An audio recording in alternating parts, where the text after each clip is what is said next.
KPCU was a success story. Along the way, it is moribund. How do we get KPCU to what it was, to the benefit of the coffee farmer? We want you to consider this conference about cooperative societies. From where I sit, we lost it when we allowed greed among cooperative society officials to subdivide giant and huge coffee societies into many uneconomical units, therefore increasing the operational cost and the cost of production. We must make a decision how to take advantage of the economies of scale by pulling coffee together into huge organizations to bring down operational cost.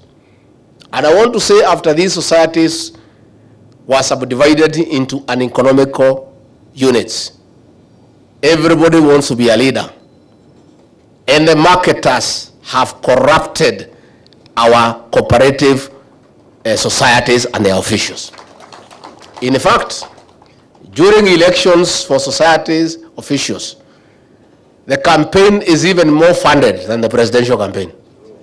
Na wewe ukijiuliza, hii wakulima wanataka kuwa chairman ya society, anatoa pesa wapi? Anataka kuwa treasurer. Where would they get money? It is these marketers who give them money so that they commit them to reserve their coffee for them, and then they buy at the price they want.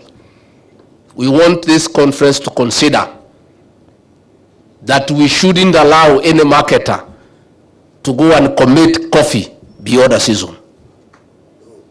Because those are the people who have installed puppets in every cooperative society for the benefit of the marketer.